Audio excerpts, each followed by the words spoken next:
You're listening to the Limitless Broadcasting Network.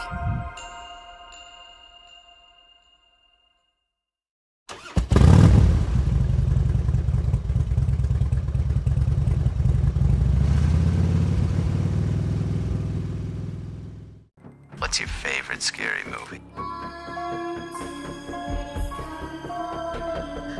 What's the Boogeyman? You hang up on me again, I'll gut you like a fish, understand?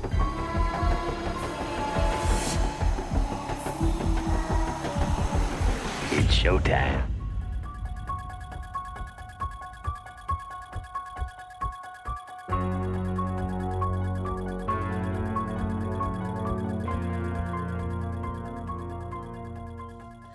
Hello, everybody. Welcome back to You Can't Kill the Boogeyman podcast. I'm your host, Robby. And I'm Sammi.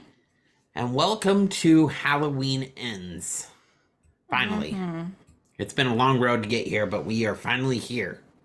Yeah, it took a very long time to get here. Yeah. For us. Unfortunately. Very much so. All right. So do you want me just to dive in? You have anything else you want to talk about before we start the show? Before we dive into the program, we will be at Spookola in October. You know the dates of that? Spookala is Spookola in Tampa Tampa. dates. It's the first weekend in October. It's the 4th through the 6th of October. Hold on. It is the 6th through the 8th. Oh, the 6th to the 8th of October. That's why I was looking it up, but it's okay. And then we will be at Spooky Empire. That is the 28th through the 30th. Yes. So I just wanted to let our listening audience know, if you want to catch up with us, look for us there. Are we confirmed for 90s Con? We are going to be at 90s Con as well. That's the 15th through the 17th of September. And that's also in Tampa.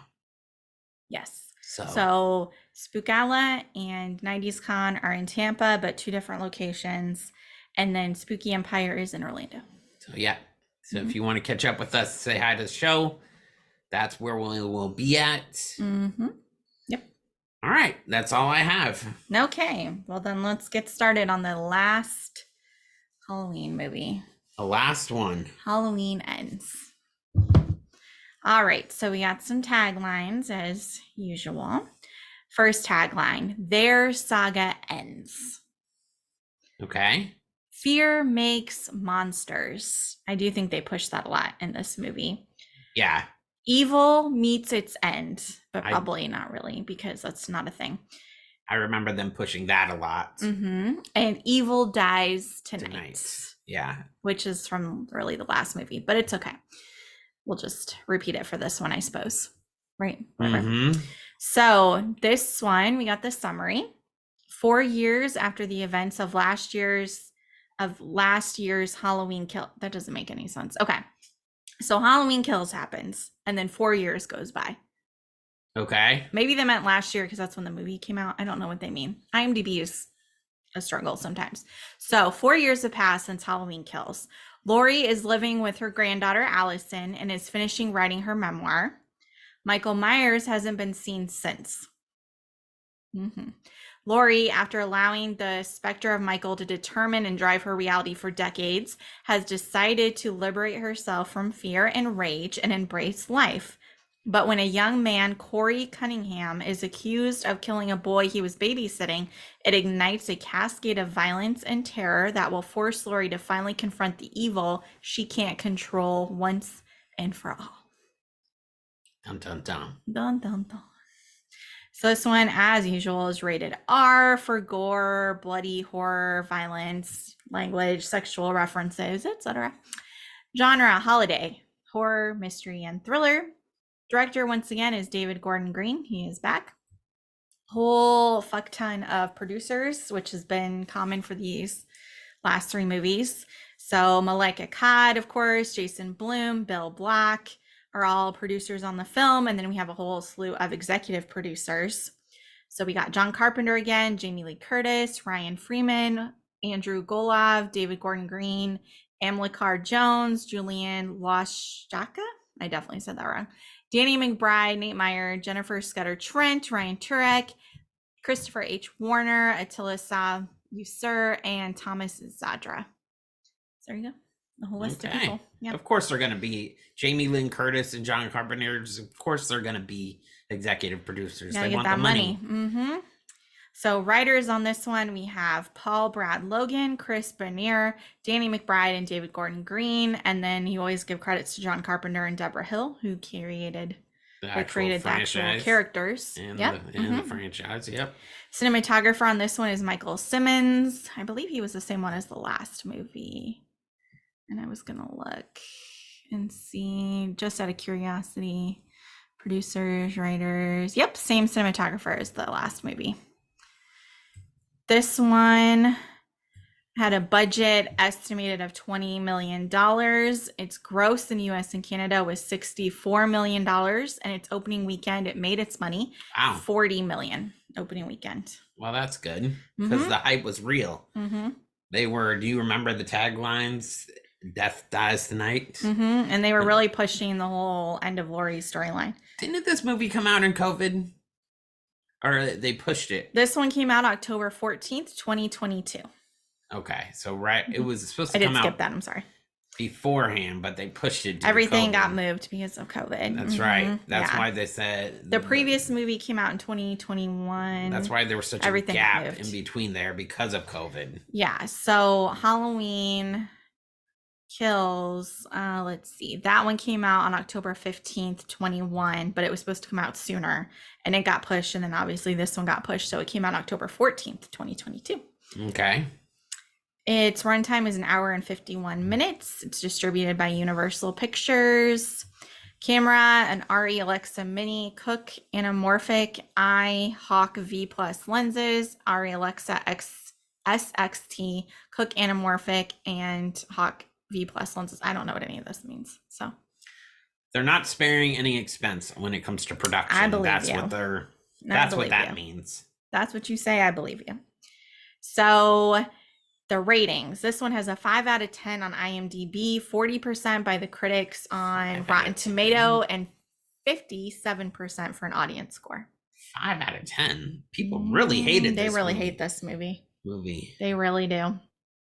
So cast, we have Jamie Lee Curtis, obviously back as Laurie, Andy back as Allison, Rohan Campbell is Corey Cunningham, Will Patton is back, Deputy Frank Hawkins, Kyle Richards is back as Lindsay Wallace, James Jude Courtney is our Michael Myers, aka The Shape.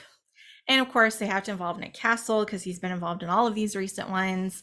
And he provides voiceover work for Myers breathing, which always makes me laugh that they just have Nick Castle breathe for him. Hey, I mean, he's been doing it for so long. Why not? It's a good way to get a cameo. He, part of the movie, but he does have a cameo that I'll talk about too. Coming up.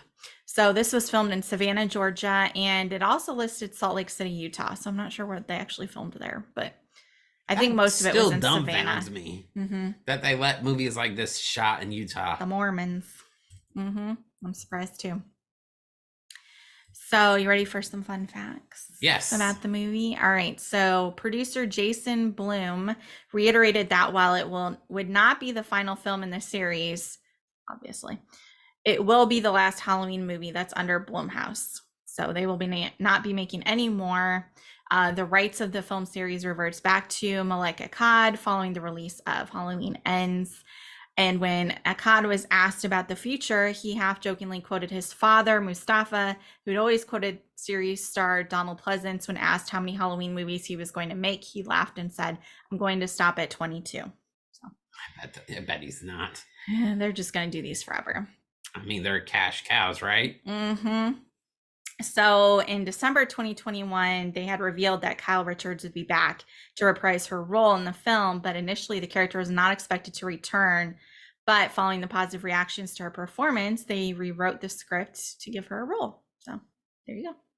That's always a good thing. Yeah. Yeah. And not counting the director's cut version of the Rob Zombie remakes, this is the longest Halloween film to date at 111 minutes. Okay. So there you go. Ignoring Rob Zombie because it's a slightly different thing. This is the longest Halloween movie. Rob zombies are a little bit more violent. It's a bit different. We will definitely be covering those in the future. So we do have some horror movie references, although typical to Halloween, they also frequently like to just reference themselves, but you know. So in the beginning of the film, the movie that Corey and Jeremy are watching is John Carpenter's The Thing from 1982, a clear reference to the original where Laurie and Tommy were watching the original The Thing from Another World, which was produced in 1951. So there you go. Okay.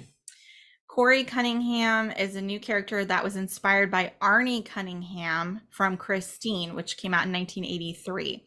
We are introduced to Corey in Halloween Ends, and he's shown to have a similar haircut, identical blue button-up shirt, and a pair of black glasses that are reminiscent of Arnie and Christine. Okay. And I think I have a graphic I'll share on Instagram for that too. That shows like side by side. That sounds good. So Laurie is writing her memoir. It's entitled Stalkers, Saviors, and Samhain. Back to this again. So Samhain is the Celtic festival, which eventually became the Halloween holiday that we're familiar with, but they also referenced it in Halloween in previous movies. Yes, they did. Yes, in Halloween 2, Dr. Loomis finds that Michael wrote it on a blackboard. And then in Halloween 3, Season of the Witch, Cochrane is a Celtic witch who plans the mass sacrifice of children on the night of Halloween. And it's also a central plot in Halloween, The Curse of Michael Myers. So once again, referencing that again. At the beginning of the film, I don't know if you all noticed, but Halloween Ends uses the same blue font as in Halloween 3, Season of the Witch for its opening credits. Halloween Ends was released 40 years after Halloween 3, Season of the Witch. Is that why they did it? Yes, I believe they did that because if you go back and look at all of the last 3 movies, their openings match the ones that came out like 40 years or whatever before it. So you have the original Halloween, so Halloween 2018, those correspond, and then you have Halloween Kills corresponds with Halloween 2, and then this one. Okay. So there you go. So that's probably why they did that, just to do a tie-in to all the previous ones.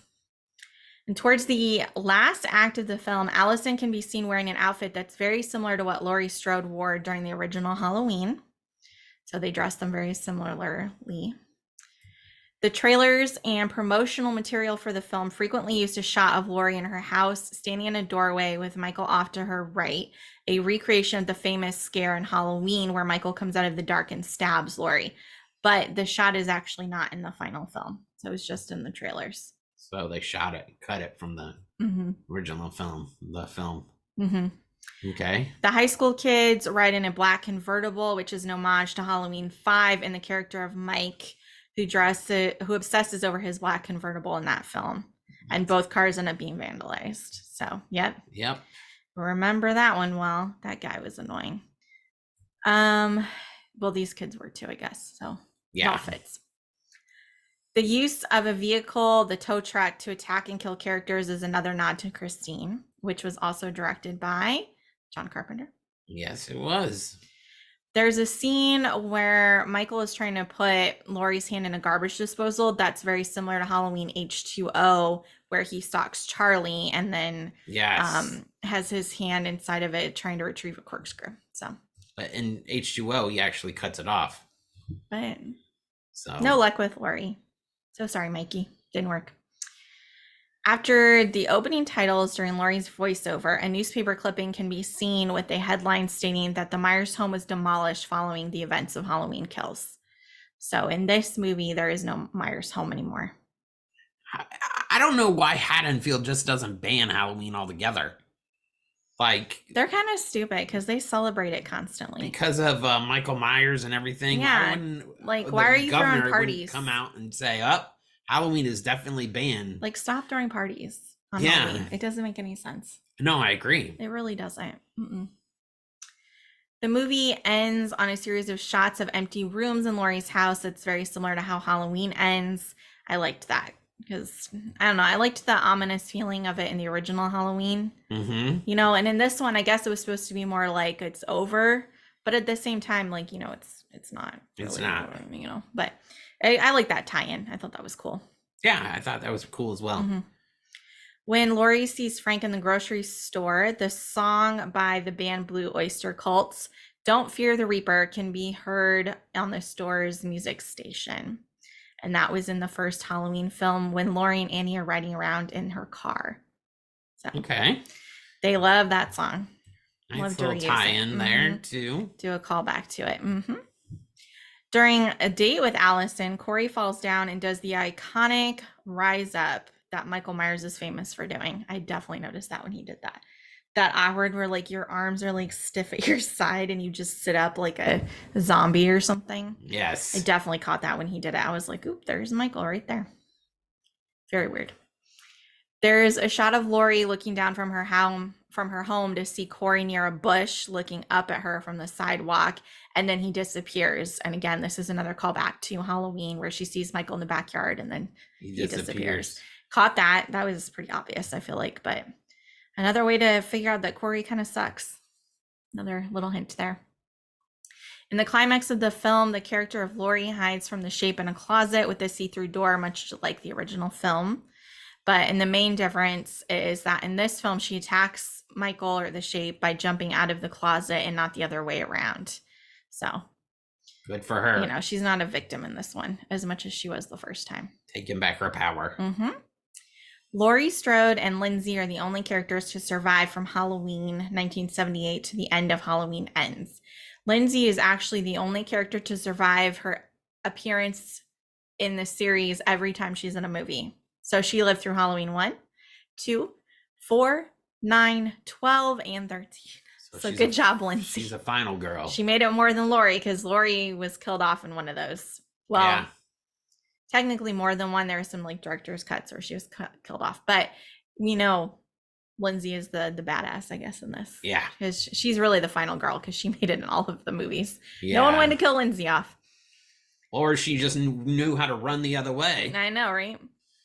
So Laurie has a framed photo of her and Annie and Linda in the house. It was actually a promo photo from the original Halloween. So that's why they put that in there.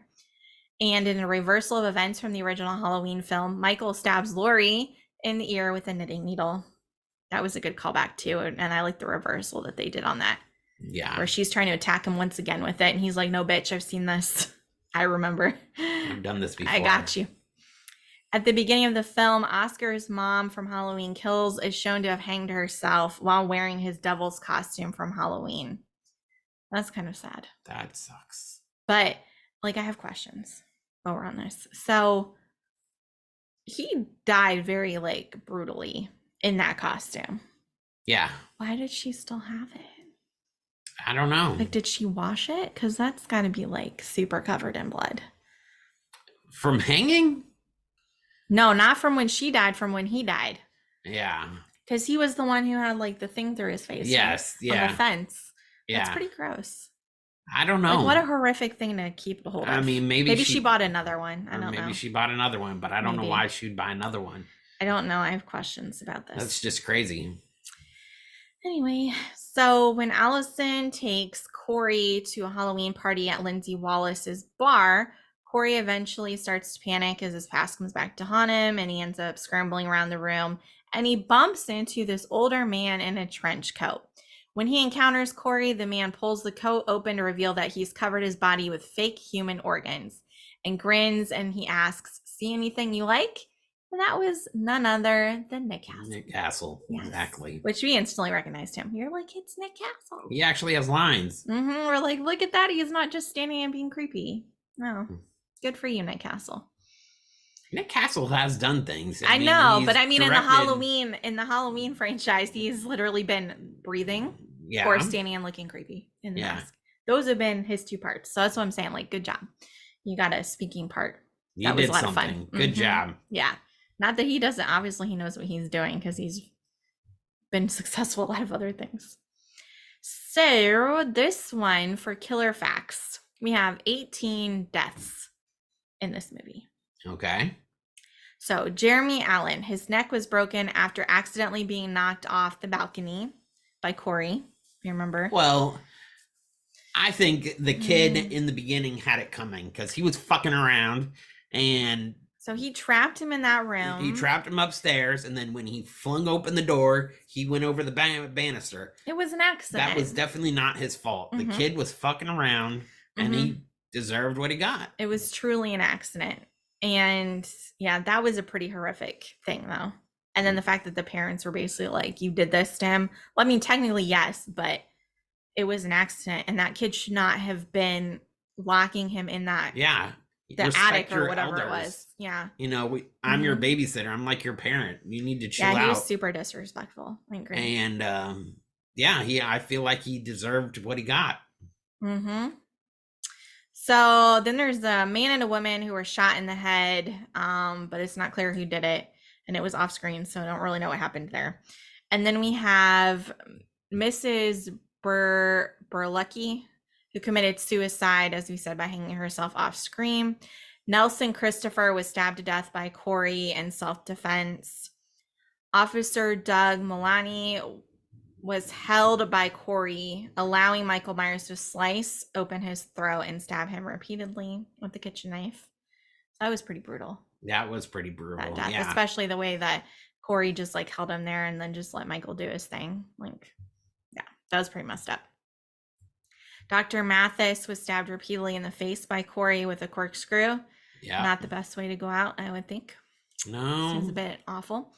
Nurse Deb was pinned to a wall after being stabbed in the chest by Michael with a kitchen knife. And this seems very reminiscent. Wasn't referenced, but that's what he did to, what's his face, Bob? Was that the one that got on the wall in the original Halloween? It was like the same thing. Like he was like stuck up on the wall, right? Yep. So kind of, they didn't reference that, but same sort of thing.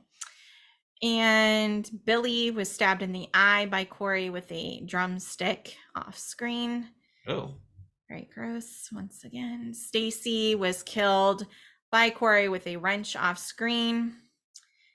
And Ronald Cunningham was accidentally shot through the head by Terry with a shotgun. Accidentally. Oops. And then Terry had his face melted by Corey with a blowtorch. Also seems like a bad way to go. Yeah. Bit gross. Also pretty nasty. It was slower death, I would imagine, having that just melt your face off. Margot had her skull crushed by Corey after he trapped her under the chain link fence and then stomped her head. That was a very Michael move. Yeah. That way. Like we had a whole conversation about if people could really do that, but Michael could do it. Yeah. And I guess Corey, who's pretend Michael. So. Well, Michael gave him some sort of strength. Or whatever. Or transference or something. Something. And then, let's see. We have Joan Cunningham, who was stabbed to death by Corey with a kitchen knife off screen. There was that random female receptionist who was stabbed to death by Corey with a kitchen knife. Willie, the kid, his head was rammed twice against the recording booth until his jaw broke. And then Corey took a pair of scissors and cut off his tongue. That was the best kill in the whole movie. I know it's the bad. Record skips. And the tongue is just on there. I think that's the best kill in the whole movie. And I know it's bad because I did not watch it. I did not watch it in theaters. 3 times. I did not watch it when we rewatched this movie. I have yet to. I get to the scene and I watched the face bashing. I got a little further in with this one. And probably in the theater, I got pretty far. I don't remember specifically. But when the scissors came out in the theater, I was like, I can't do it because I know what he's about to do. And I have not watched it. I tried when we were watching it for this. Yeah. I tried. I was like, I'm going to watch it. No, because we're going to talk about it. But I was like, I can't do it. I can't. This is the best kill in this whole movie. So disgusting. I just cannot do it. Mm-mm. Wait till we get to Freddy. Oh, God. I can't. If that bothers you, wait till we get to. I don't know what it was. Wes It was Craven. the tongue thing. I don't know what it is. I mean, I watched like the face bashing and stuff, and then I was like, ooh. Anyway, so yeah, that's probably the top kill of the last 3 movies, honestly. Yeah. There was some pretty, like we said in the last movie, he's so brutal and it's so epic, but this is like the worst. Overall, what did you think of the movie? Well, we'll get there. Okay. We'll get there. Let's finish so we don't get too off track. Okay. So, because we only got a couple deaths left. So Corey officially died because his neck was snapped by Michael. Right. And then, but I really and truly, since we're here, I thought it was going to be one of those things just like Michael, where we were going to look and then he was just going to be gone. And you're just like, Right. oh, Corey left. He's bleeding to death, but he's gone. He's gone somewhere. After all that, but they didn't do that. And then Michael, here's the epic one. Michael Myers stabbed in the chest and then through the hand, well, multiple hands, and pinned against the counter with the knives in the fridge, was stabbed in the neck, and then his throat was very much slashed along with his wrist by Laurie. And then they took him and ground him up like hamburger. Yeah, in a like a industrial grinder or something. Yeah, it was like where they destroy the cars and stuff. Yeah, in a junkyard where they put like tires and things and like I that. remember like when we first went to that scene, or the junkyard, whatever, where Corey was working, and they showed that, I was like, oh, someone's gonna get crushed in there. Like that's gonna be a death right there. As soon as I saw that on screen, not knowing it would be Michael. But like at the end when they were driving him around, like then it was kind of like, oh, that makes sense. They're gonna take him. And then the police got involved and everything, and they were like, this is how it is tonight. Yeah, this is not a normal thing, but so a couple more facts about the kills. This is the lowest kill count from Michael Myers in any Halloween film, with just officially 3. So Officer Doug, Nurse Deb, and then Corey. The majority of the kills are actually from Corey. And the previous record for the lowest number was in the original Halloween, where Michael had just 5 kills and a dog. And a dog. Yeah. So, yeah, it's not since the original. Wow. Yeah. Michael Myers actually doesn't even appear in this movie until 38 minutes into it. Right. It's a decent chunk into the movie. And I was curious because people were just like, oh, Michael's not in this movie and he's always in the movie so much longer and this is bullshit. So, for everybody saying that, as revealed by the social media page Halloween Movie Source on Twitter, the shape appears on screen for a total of 10 minutes and 55 seconds in Halloween Ends, and his screen time in the original Halloween is 9 minutes and 37 seconds. So he's actually in this more. A minute longer. Oh, a minute and like 20 seconds. Yeah, so he's in this longer. It's a different vibe for the movie. I understand all that. It's different. But if you're going by screen time, he still beat out the original Halloween for how long he was in it. Right. So just an interesting fact to think about. And after Michael's demise and disposal of his body, the mask is seen sitting on a coffee table at Laurie's house in the final shot. And I liked that. That means he's going to come back for it. Well, yeah, because I'm like, well, clearly that means this is not done. Obviously. If they would have crushed the mask as well, then I could have been like, but she held on to it. So, yeah. So I got one more trivia and then I have some quotes and then we can just discuss. So somebody didn't shut their phone off. It's on vibrate. I apologize. Rude. Anyways, if we're done. Yeah. So guitar player Zach Myers of Shinedown has a small cameo during the first diner scene of the movie. His real name is, in fact, Michael Zachary Myers, and he has been on set of several Halloween movies over the last several years, and Halloween is his favorite horror film. Well, imagine that. If you're named Michael Myers, then yeah. And he has several Michael Myers masks, some that are custom made, and then has even had some displayed on stage during concerts. So I thought that was just a fun fact. Yeah. All right, so quotes for this movie. We've got Laurie. I've said goodbye to my boogeyman, but the truth is, evil doesn't die, it changes shape, which is like the whole premise, as we said, of this entire movie. And then Laurie says, there are 2 kinds of evil. There's the evil that exists as an external force that threatens the well-being of the tribe. Survival depends on understanding and awareness and fear of physical threat to our daily lives. The other kind of evil lives inside of us, like a sickness or an infection. It's more dangerous because we may not know we're infected. I thought that was very interesting. That's a good quote. Yeah, very interesting quote from her. And then Nurse Deb, before she ultimately gets it from Michael, she's talking to Allison and she says, you're fucking him, aren't you? She's talking about Corey. So they're having a conversation. Right. So she says, you're fucking him, aren't you? It's like the perfect story of Haddonfield in a way. Cute young girl let me try this again. I'm really struggling. Okay. Cut. Okay. You're fucking him, aren't you? It's like the perfect story of Haddonfield in a way. Cute young girl falls for local creep. Imagine if your grandmother had fallen in love with Michael Myers, but she didn't. I heard she stabbed him in the neck with a fucking knitting needle. And Allison says, "What's your problem, Deb? You talk to me like I'm never here. Do you ever shut your goddamn mouth?"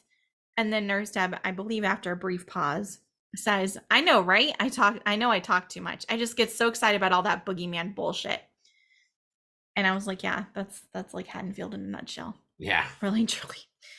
So that is all I had. So what do you think? Because a lot of people really hate this movie. I mean, I feel like it's slow. It's very slow. It felt slower when we rewatched it. And like in the theater, it was like, I was excited for it. I was pumped up. I think that was, do you think there's a difference? Yeah, like when you're absolutely. at the theater and you're surrounded by it and you're just waiting to see what happens. Yes. Versus you're sitting at home. That's why I think the difference between cinema and streaming comes in. Because you're actually immersed in the theater and you want to know what's going on. Mm-hmm. But honestly, I feel like they missed an opportunity with Corey. Mm-hmm. I feel like they could have extended his character out and maybe possibly brought him back for the next installment. Mm-hmm. Or Michael Myers would have transferred into him. Mm-hmm. I feel like they just kind of missed the boat.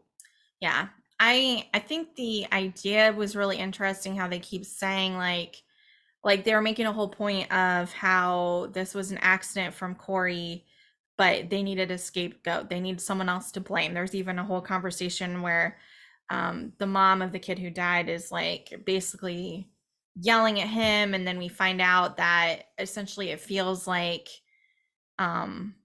oh no, it's Corey's mom. That's what I'm thinking of. So she's talking to Corey's mom, and she's just like, Michael Myers disappeared and they needed somebody to blame and to be afraid of. And then they picked Corey. Right. So there's that question of, do you make the monster or is the monster already there? Because then in another reference scene, the dad of the kid says that he thought something was off with Corey. So then it's like, well, which is it? Did the town make him that way? Did the town bring it out of him and it wouldn't have manifested like that if they hadn't? I feel like the town had something to do with it. I mean, I feel like that's a lot of stories sometimes, are people who are bullied and picked on and messed with, and they go and they do something extreme as a reaction to it. Not to get too real, but look at the Columbine people. That's what I was thinking. Yeah. And that's why they make such a big deal out of school about trying to like make sure you're not picking on kids and trying to do a whole big anti-bullying thing, because either kids kill themselves or they come in and try and kill other people. Yeah. Sometimes. And it's the same sort of idea maybe. Yeah. Mm-hmm. But they didn't make Michael Myers. He was that way. So. Right.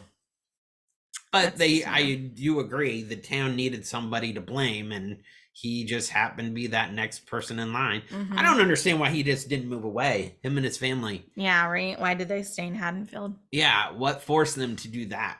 Mm-hmm. That's another thing I would say. Why didn't you just leave? Yeah. Start over somewhere new?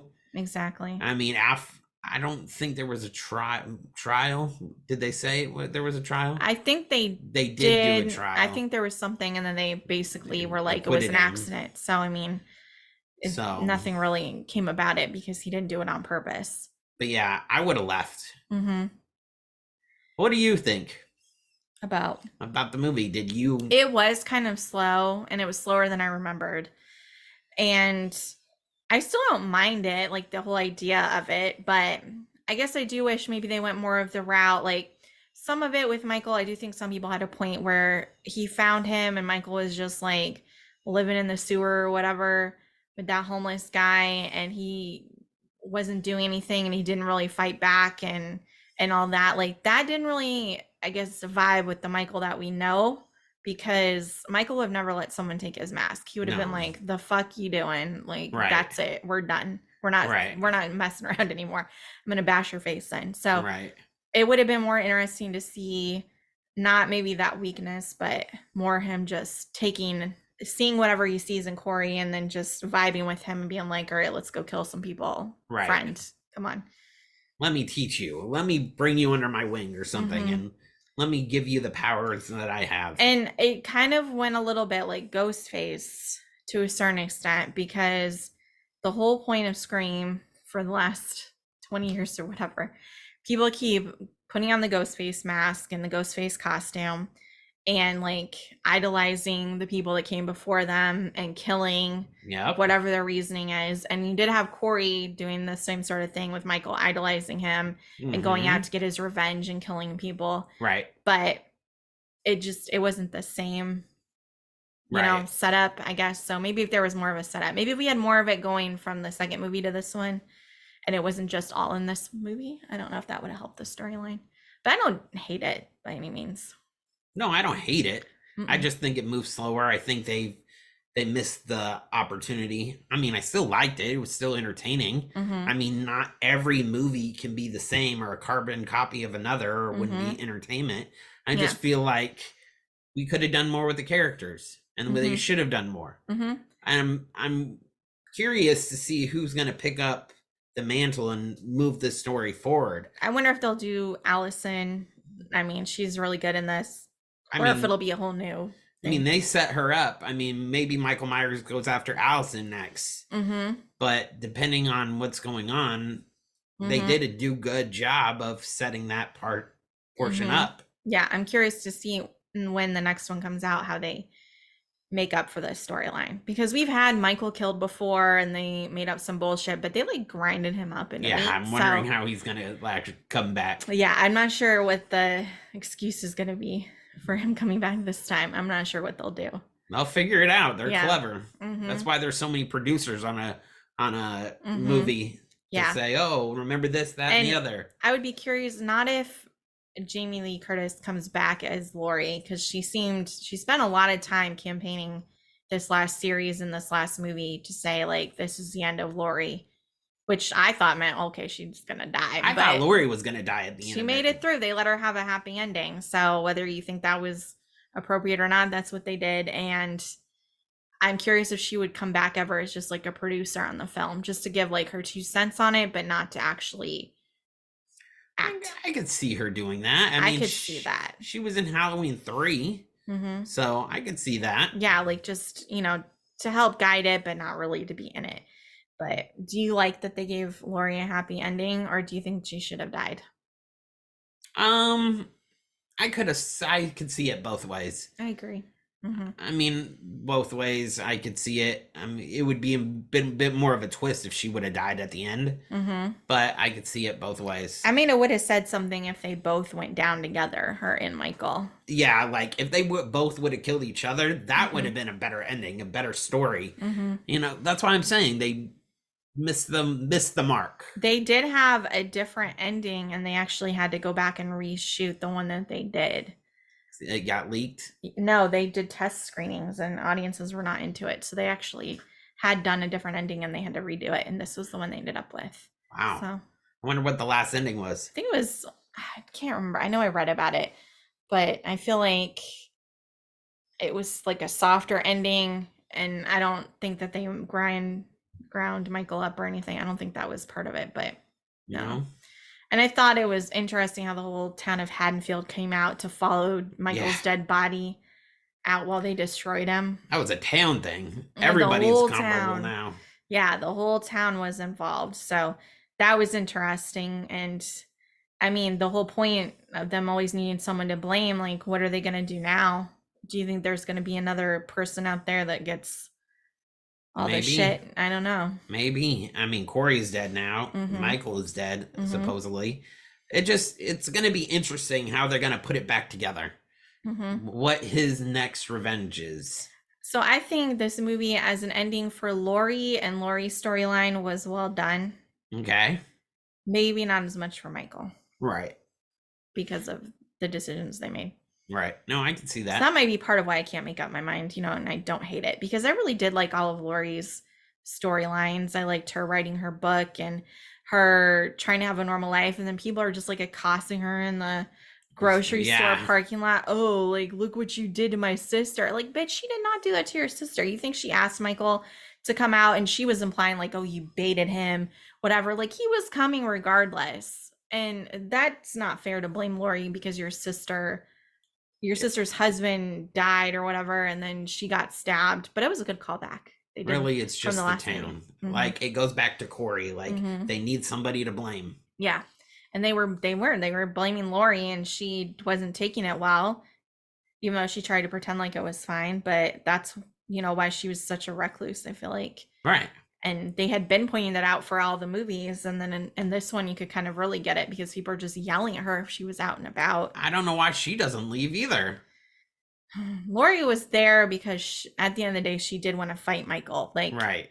She knew he was going to come back, and that's why she stayed. That's really she was obsessed with Michael, and that's what it was. But nowadays, now that it's done, I don't know why she just doesn't leave. She publish her book and go. Mm-hmm.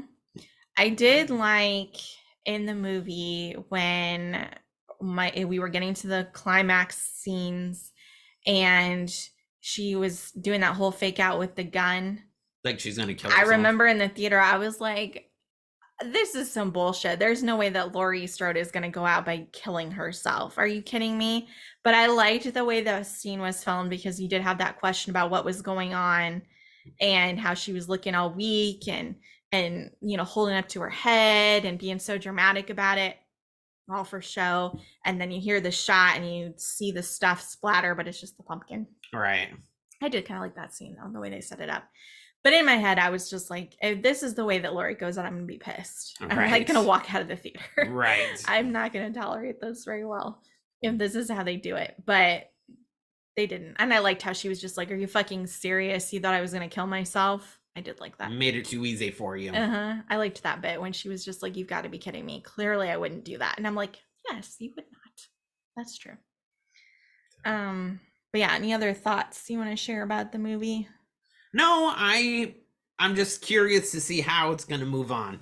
What the next one What's the next installment is going to be. I hope they learn. It's kind of like Scream. The requel, they learned from their mistakes and made it better. Yes. So I'm hoping they do that in the next installment. And out of the three, so these three movies, I mean, I really liked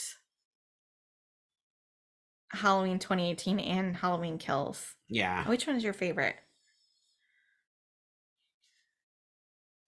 Probably Halloween Kills. I was leaning towards that because it was just so violent. Halloween 2018. And then this one. And then this one. Yeah, if I had to rank them, that's probably what I would do too. So. Okay, so if we're done with this movie, then let's do a real quick thing at the end. So, out of the 13 Halloween movies we have now watched and discussed. Okay. Do you have a favorite one or like a top 3? I always like H2O. That's always in my even though Michael is goofier in that one, that is a fun movie. I always put that in my top Michael Myers films. I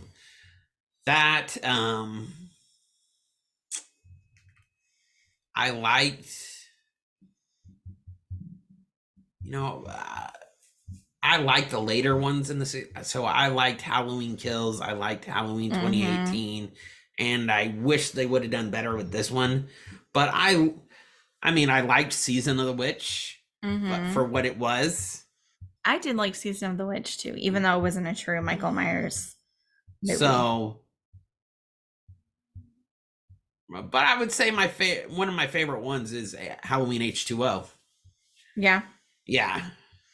So, I would say the original Halloween. Okay. Even though Michael's barely in it, whatever. But I mean, it built the franchise up. You have the original Michael, Nick Castle. You got John Carpenter. They just had this little idea, no money, and the franchise they built. And the whole thing that they've always talked about with the first one and the idea of basically all the movies that spawned after it, the whole thing with that original movie is just a lot of suspense. So you don't have to watch Michael constantly stabbing people and being there. It's just the suspense of knowing he might be around the corner. Right. And that's so good because that just keeps you on the edge of your seat, like what's going to happen next. So that's something about the first movie I really like a lot. I feel like the first movie was designed for a different audience. It was a different time, a different place. And then they kind of spawned it out Mm-hmm. So I'm glad they liked it. Yeah. And then I don't know. I did like H2O. I thought that was a fun movie. And then probably the 2018 Halloween Kills would be my other top ones. Even though I know people have problems with that one too, those two, but I just really liked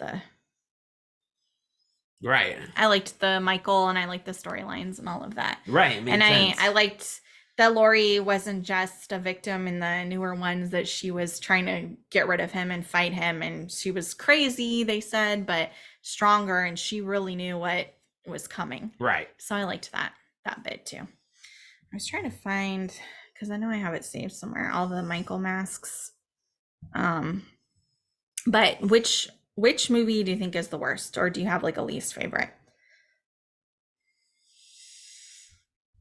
I feel like the Thorn, like Halloween, that storyline, like how Michael Myers got the curse and everything like that. The curse of Michael Myers.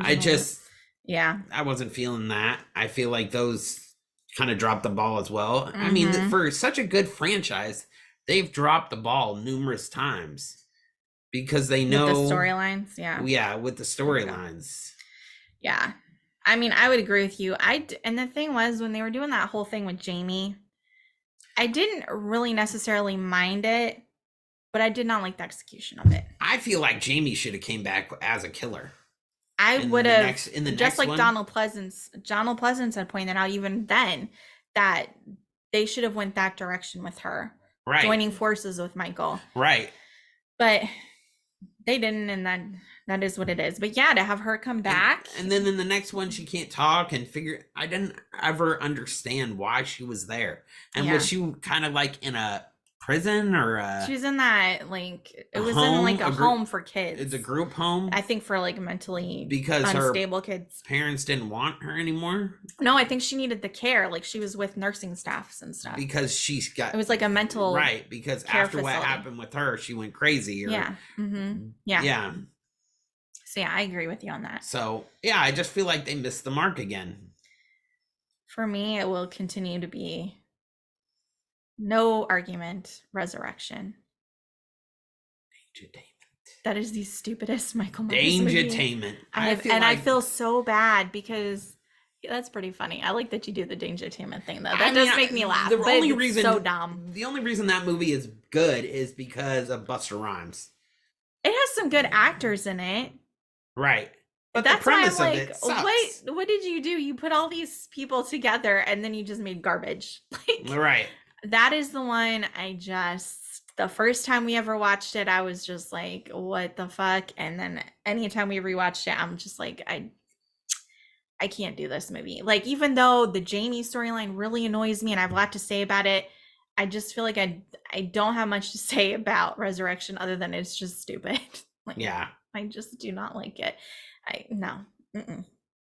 So, do you have a favorite or least favorite Michael mask? And I did pull them up if you would like to review them. The Return of Michael Myers is terrible because it's the white one with the big eyes. Mm-hmm. The 1988 one. Mm-hmm. And the 1989 one didn't look any And sometimes, better. Remember, they did this garbage where they didn't fit the mask to the person correctly. You know, it was some crap like that, which just... I mean, I feel like the best masks were probably the first one. The first one is a classic. The second I love that one. And then... the second one is the same mask. So right. Really, it just looks different because of Dick Warlock, but yeah.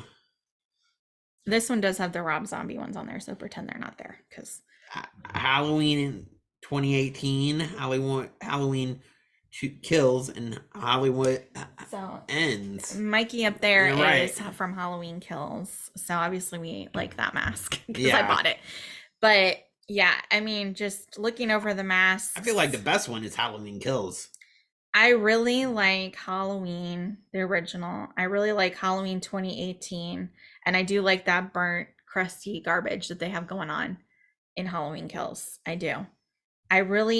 Return is like a lot. You're right, with the very white. Resurrection, like when I look at the mask, it does look really bad. It does not look good. Even though I don't hate the movie by any means, but it does look pretty like terrible. Like Yeah. it's got too much going on the mask. Like it's not Yeah.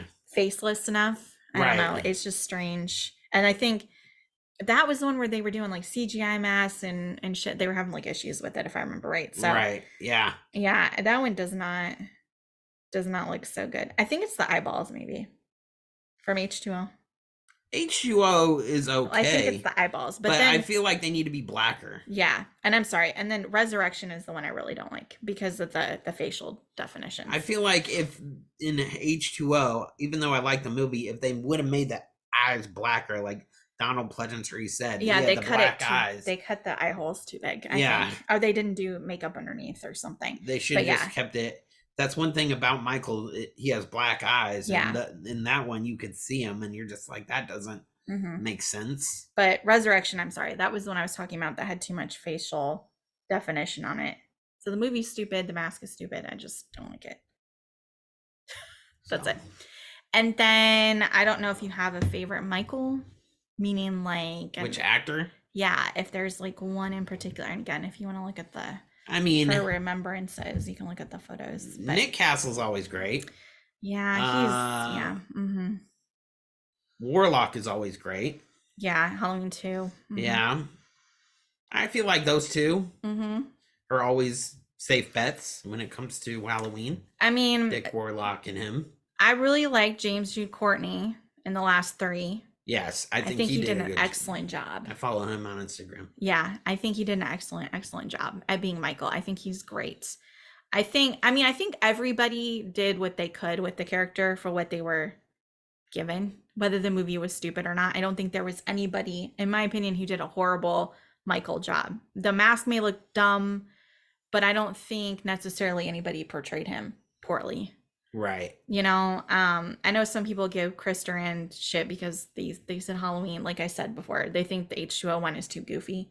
Right. But I like all of them. But I really, really like James Jude Courtney. And yeah, I agree. Dick Warlock taking on the reins in the second one. So good. And then my favorite, though, will be Nick Castle. Because without Nick Castle, you do not have Michael Myers. Right. You don't have the walk. You don't have the stare. You don't have the head tilt. You don't have any of the things that makes Michael if you don't have Nick Castle. Right. And it's so funny that he just wanted to hang out on set with his friend. And they're like, hey, could you be this guy for us? Thanks. And now turns out to be the best decision of his life. Yeah, he's forever Michael, and he is the original. And I think that's awesome. So he's probably always going to be my favorite. For sure. But I like all of them. So if any of them are at any of these cons, I'm just like, that's fucking awesome. We will be going to many, many cons this year. Nick Castle is going to be at Spookala. Yes. Just FYI. And last time we went to Spookala, not last time, because last time we were just there, but when we went to Spookala before, and Nick Castle was there when it was quieter, he was just walking around. So the actors were doing that the last Spookala too, because like as we said, Seth Green, and we saw some of the other actors, but Nick Castle for sure definitely was just like walking around saying what's up to people, and we were like, Nick Castle's over there. Should have just went and said hi. We should have. This time at Spookala, we're gonna get you, Nick Castle. You're gonna take a photo with our Michael, right? Yeah, please. That's what we're gonna try to do. Yes, because that would be awesome. I would have loved that. Because Dick Warlock was at he was at Spookala, but he was so busy. Yeah, and again, didn't really get to see him, but that would have been super cool too. But it is what it is. So yeah, we are done with the Halloween franchise. As much as I love Michael and Halloween, I'm ready to move on. Include the Rob Zombie's films. We will be coming back to Rob covering Zombie. him in a whole different category. He has too many films out there to just lump him into this. And we're going to come back and do John Carpenter films that are not this. And we didn't do Rob Zombie because it's its own separate thing in my mind. Like, it's a little bit more violent. Rob Zombie has his own take on the Halloween franchise. All of these movies, at the very least, started with Halloween 1978 as their jumping off point. Right. All of these.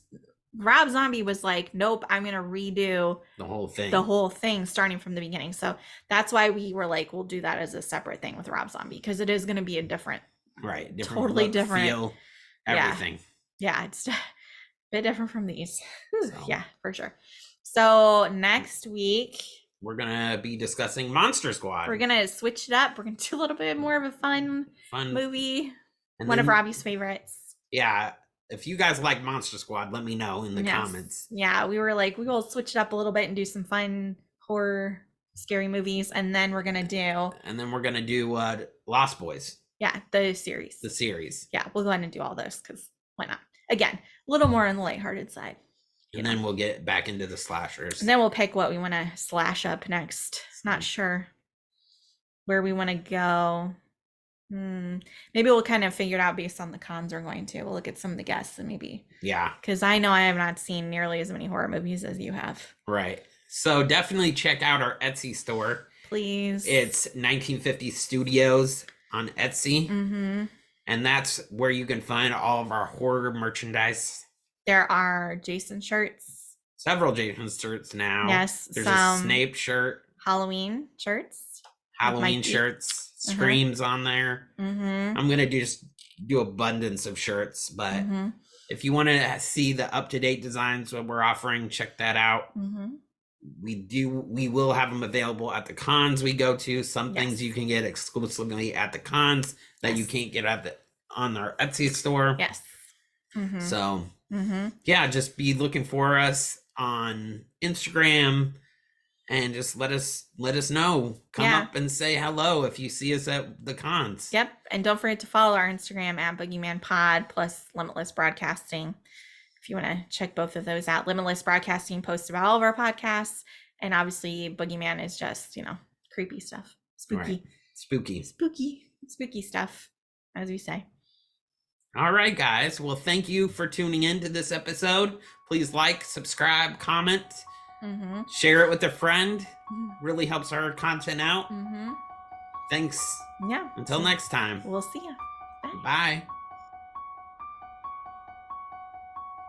You Can't Kill the Boogeyman podcast is produced and hosted by Robby and Sammi Brooksby as part of the Limitless Broadcasting Podcast Network. Post-production and intro by Sammi Brooksby. Follow the show on Instagram at BoogeymanPod. You can also follow the Limitless Broadcasting Company at Limitless Broadcasting and your horror hosts at Robert 1950 Studios and at The Samalam. We also have a TikTok at 1950 Studios. Email your creepy comments and spooky suggestions to us at boogeymanpod@gmail.com. Don't forget, everyone is entitled to one good scare. Have a horrific week.